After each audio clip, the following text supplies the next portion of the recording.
Hi everybody, this video is just to give you guys a quick overview of stimulus control and discrimination training. So for this video, your objectives are on the left, and then we have two main agendas. First one is to talk about stimulus control, and the second one to talk about discrimination training. So let's get started with stimulus control. I feel like stimulus control is kind of a hard topic to wrap your brain around. It's a hard topic to conceptually think about. And when we talk about stimulus control, we talk about a behavior being under stimulus control.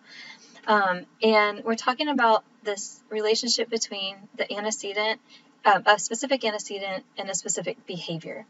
So what happens is when a behavior has been reinforced only in the presence of a particular stimulus or instruction, then that stimulus or instruction reliably begins to predict or set the occasion for the behavior to occur.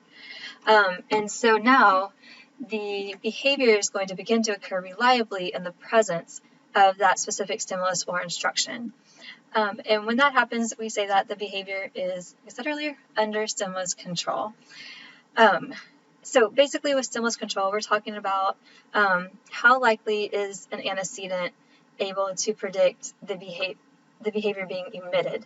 If there's a strong prediction there, then the behavior is under stimulus control. If there's not, the behavior is not under stimulus control, that specific stimulus or instruction. But for example, say you go to your mom and ask for a cookie, and you get a cookie. Whereas say you go to your dad and ask for a cookie, and you don't get a cookie. So your behavior of asking for a cookie is being reinforced reliably in the presence of mom, but not in the presence of dad. And therefore, you're going to emit the behavior reliably when mom is present. And therefore, your behavior of asking for a cookie is under stimulus control of mom. Some other examples, phone rings, you pick it up, and you talk. Phone doesn't ring, you can still pick it up, but there's going to be nobody on the other end for you to talk to. So for the outcome, you're more likely to pick up the phone when it rings, but not when it is not ringing. And therefore, your behavior of picking up the phone is under stimulus control of the phone ringing, because in the past, there's been this relationship where your phone rings, you talk, and you get the reinforcer of somebody else being on the other line, being on the other side of the phone. Another example, you're with your friends, you tell stories, your friends laugh. You're with your parents, you tell your stories, and they don't laugh. So in the future, you're more likely to tell stories to friends, but not to parents.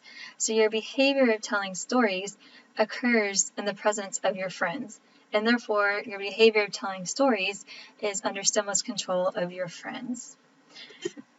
So here's some stimulus control terminology that you guys are going to see.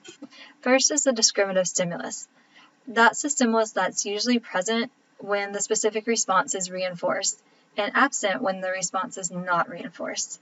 And therefore, you get stimulus control. So therefore, the response occurs more when the stimulus is present than when it is not. So think back to our cookie example. In the presence of mom, you're more likely to ask for a cookie because that's when the behavior has been reinforced. So mom would be the discriminative stimulus, and your behavior of asking for a cookie is under stimulus control of mom because she's the discriminative stimulus. There's also what we call an S delta. And this is a stimulus that is typically present when the response is not reinforced. So you can still engage in the response, but in the presence of an S delta, you're not going to get the reinforcer. Your response is not going to get reinforced. And so in our cookie example, this would be dad. So in the presence of dad, your behavior of asking for a cookie does not get reinforced. And therefore, in the presence of dad, you're not going to emit the behavior. So make sure that you guys go back, know this terminology, know what a discriminative stimulus is, know what an S delta is. So practicing these terms, SD, you engage in behavior, get the reinforcer. S delta, engage in the behavior, but no reinforcer. and therefore the behavior is more likely to occur when the ST is present. And relating it back to stimulus control, your behavior is now under stimulus control of the discriminative stimulus. So to wrap up, a response that is evoked by a discriminative stimulus is said to be under stimulus control. So the ST, or the discriminative stimulus, exerts stimulus control over the behavior. So that means the discriminative stimulus, we say this different ways, evokes the behavior, sets the occasion for the behavior, triggers the behavior. All those things mean that the ST reliably results in the behavior reliably being emitted. And this applies equally to desirable behavior and also undesirable behavior. So both of those behaviors come under stimulus control of some discriminative stimulus. And also I have a quick note on generalization. So generalization is when the behavior is emitted in a different context than it was trained in. And when we talk about generalization now, we're going to be talking about it in terms of discriminative stimuli. So what happens is a behavior typically occurs in the presence of stimuli that are similar in some way to the ST. So if a behavior is under stimulus control of a specific ST, if you have another stimulus that is in some way similar to that ST, that similar stimulus is also going to evoke the behavior. And this is because the behavior was reinforced in the presence of the ST. So in the future, the behavior also occurs in the presence of those similar stimuli. So this is something to think of whenever you guys are, programming instruction and thinking about what you're teaching your kids. So your discriminative stimuli, whether it be, numbers or reading words or anything like that, they need to be similar to what those stimuli look like in the real world, because that will promote your generalization. So for example, if we think, simple example, math facts, 1 plus 2. If you keep teaching the kid 1 plus 2, then it's only going to generalize to the natural world when they see something that looks like a 1 and a 2. But you can incorporate other things in the natural world. So maybe you can have, a worksheet that has 1 duck plus you can have 2 ducks on there, and you can teach them, 1 plus 2 equals 3. And therefore, when they get in the real world and they see a duck, those duck look similar to the ducks that you had on your worksheet, and now they're more likely to count in the real world. So having the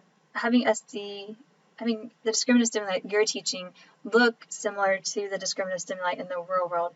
It's how you're going to get that generalization from what you're teaching in the classroom to the actual world, which is what we want.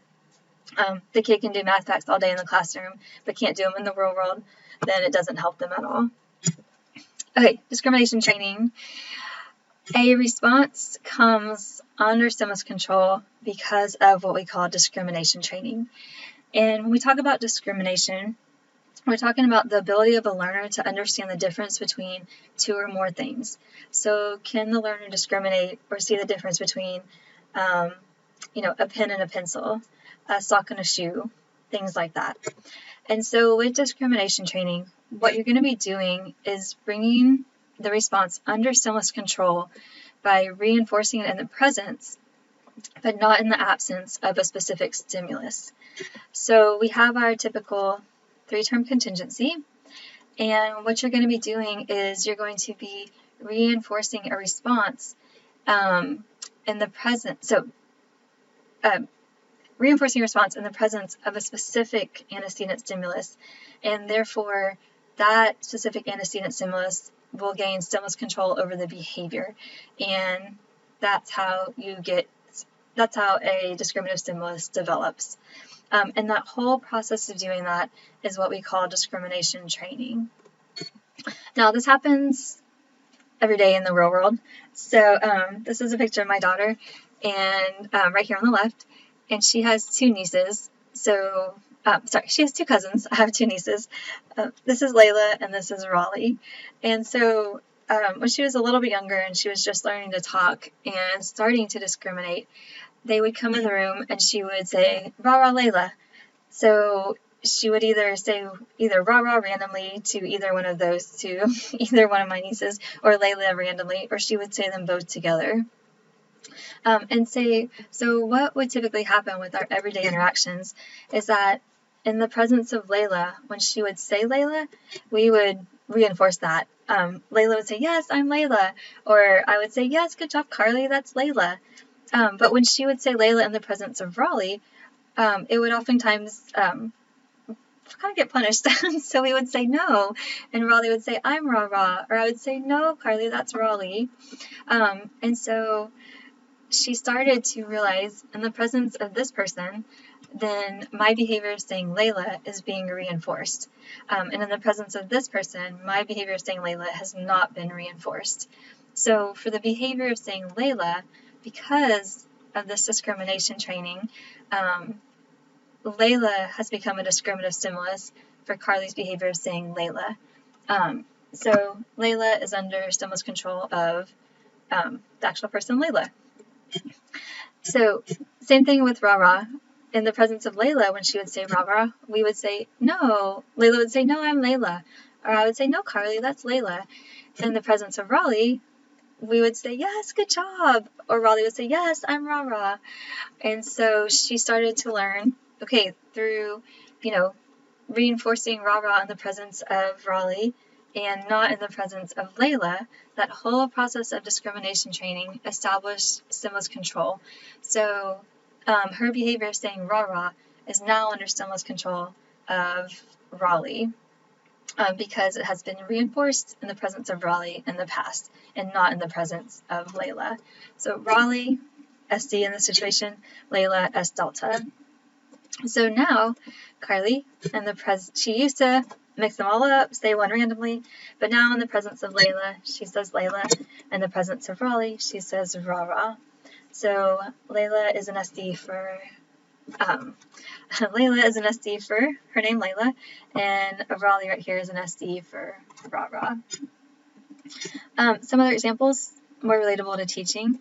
If you're teaching the student to read, so you have dog, and the child says dog, and you say, good job, that's dog. Whereas if there's another word, such as cat, and the child says dog, you're going to say no praise, or the teacher might say wrong. And therefore, when the letters of dog are present, the child says dog, but the child does not say dog when any other combination of letters is present. And therefore, the spoken word dog is under stimulus control of the written word dog. And that was established through this discrimination training. Another example, teacher spells tree. The teacher says spell tree. Child says spells tree, gets praise. The teacher says spell fish or any other word. The child spells tree, no praise, or the teacher says wrong. So the child is more likely to spell tree when the teacher says tree and not when they hear any other spoken word. So the child spelling tree is under stimulus control of spelled tree, of the spoken word tree. And so it's more likely, so that's a C and that's the S delta. So we talked about stimulus control, what it is, the extent to which an antecedent stimulus reliably predicts the behavior to occur. We talked about discriminative stimuli, SDs and S deltas, and then we talked about discrimination training and how SDs and S deltas are established. So, all right, guys, that's it for this video. So please let me know if you have any questions, and thank you guys for listening.